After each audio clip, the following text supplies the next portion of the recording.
Seorang guru honorer Supriyani ditetapkan sebagai tersangka dalam kasus penganiayaan terhadap siswanya di Konawe Selatan, Sulawesi Tenggara.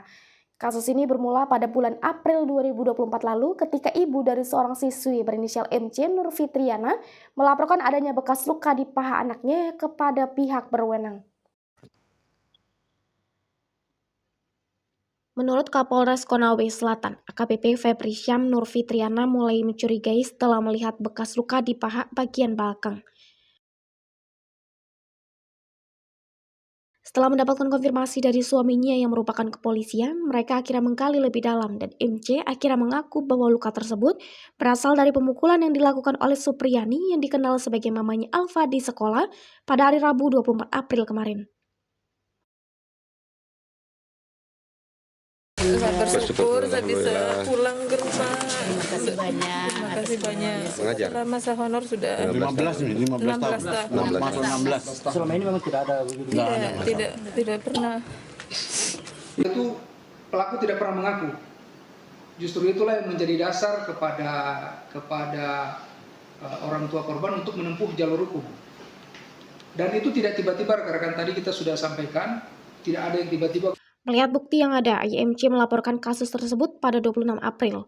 Sebelum proses penyelidikan dimulai, pihak kepolisian melakukan beberapa upaya mediasi antara pelapor dan telapor, namun tidak mencapai kesepakatan.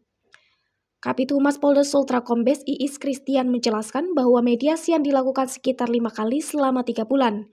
Setelah upaya mediasi yang gagal, berkas kasus diserahkan ke kejaksaan untuk ditindaklanjuti. Polda sudah menurunkan tim untuk mencari pembuktian terhadap isu-isu yang beredar. Mudah-mudahan dalam waktu dekat kita akan saring hasilnya dan itu akan kita sampaikan pada masyarakat. Meskipun Supriyani telah ditetapkan sebagai tersangka, pihak kepolisian memutuskan untuk tidak menahan guru honorer tersebut. Keputusan ini diambil berdasarkan empati terhadap posisi Supriyani sebagai tenaga pengajar serta mempertimbangkan kondisi korban. Setelah menjalani proses hukum, Supriyani membantah semua tuduhan yang diarahkan kepadanya. Ia mengklaim bahwa pada saat kejadian, ia berada di kelas yang berbeda, yaitu di kelas 1B, dan tidak memungkinkan melakukan penganiayaan terhadap MC yang berada di kelas 1A. Supriyani juga mengungkapkan bahwa ia diundang oleh pihak keluarga untuk meminta maaf atas kesalahan selama mengajar.